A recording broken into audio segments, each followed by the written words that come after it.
Hi friends, എല്ലാവർക്കും നമസ്കാരം. അബ്ദൂസിൻ്റെ പുതിയൊരു വീഡിയോയിലേക്ക് എല്ലാവർക്കും സ്വാഗതം. ഇന്നത്തെ വീഡിയോ ഒരു സങ്കടമുള്ള വീഡിയോ ആണ്. അപ്പോൾ ആ സങ്കടം നിങ്ങൾ ഒന്ന് അറിയിക്കുക എന്നുള്ളതാണ് ഈ വീഡിയോൻ്റെ ഉദ്ദേശം. അപ്പോൾ നിങ്ങൾ കഴിവിൻ്റെ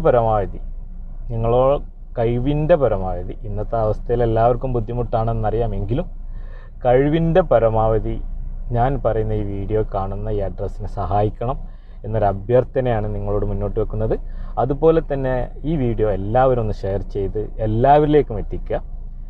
സബ്സ്ക്രൈബ് ചെയ്യാത്തവരാരെങ്കിലും ഈ വീഡിയോ കാണുന്നുണ്ടെങ്കിൽ ഒന്ന് സബ്സ്ക്രൈബ് ചെയ്യുക. അപ്പോൾ വിഷയത്തിലേക്ക് വരാം. മുഹമ്മദിനെ നമ്മളെല്ലാവരും സഹായിച്ചു. 18 കോടി 7 ദിവസം കൊണ്ട് നമുക്ക് നേടിയെടുക്കാൻ പറ്റി.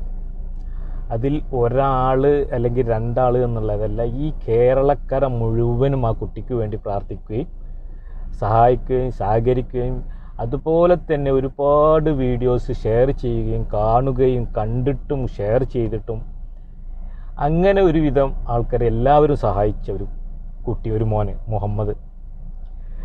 ഇനി ആ കുട്ടിയുടെ ജീവിതം അള്ളാൻ്റെ കയ്യിലാണ്. ദീർഘായുസ് നൽകട്ടെ, രോഗം ശിഫ നൽകട്ടെ എന്ന് പ്രാർത്ഥിക്കുക. ബാക്കി അള്ളാൻ്റെ കയ്യിലാണ്. നമ്മളല്ല അതിനെ തീരുമാനിക്കുന്ന ആൾ. അതുപോലെ തന്നെ ഇന്ന് വേറൊരു വീഡിയോയും കൂടി നമ്മളെ മുമ്പിലേക്ക് എത്തിപ്പെട്ടിട്ടുണ്ട്. അതും ഇമ്രാൻ എന്ന് പറയുന്ന ഒരു മോൻ്റെ കഥയാണ്. അതും സെയിം അസുഖമാണ്, അതിനും വേണം കോടികൾ. അപ്പോൾ ആ മോനെ നമ്മളെല്ലാവരും ഒന്ന് സഹായിക്കണം. ആ മോന് നമുക്ക് ജീവിതത്തിലേക്ക് തിരിച്ചു കൊണ്ടുവരണം. അവരുടെ 2ാമത്തെ മകനാണ് ഈ അസുഖം.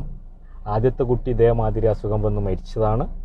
അപ്പോൾ ഈ മോനെ നമുക്ക് മരണത്തിലേക്ക് വിട്ടുകൊടുക്കാതെ നമുക്ക് എല്ലാവർക്കും ആ മോനെ സഹായിക്കണം.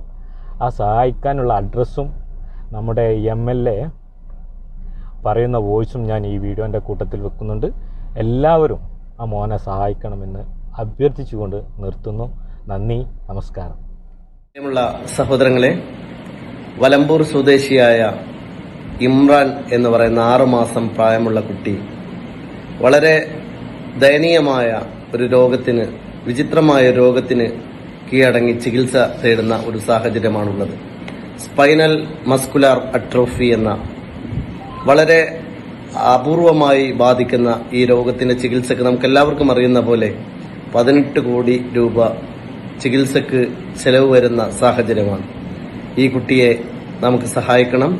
ഈ കുട്ടിയുടെ ജീവിതം തിരിച്ചുപിടിക്കാൻ തീർച്ചയായിട്ടും നമുക്കെല്ലാവർക്കും ഒരുമിച്ച് മുന്നോട്ട് പോകണം. എല്ലാ സഹായങ്ങളും ആ കുട്ടിയുടെ കുടുംബത്തിന് ലഭ്യമാക്കാൻ വേണ്ടി എല്ലാവരും മുൻകൈ എടുക്കണം എന്ന് അഭ്യർത്ഥിക്കുകയാണ്.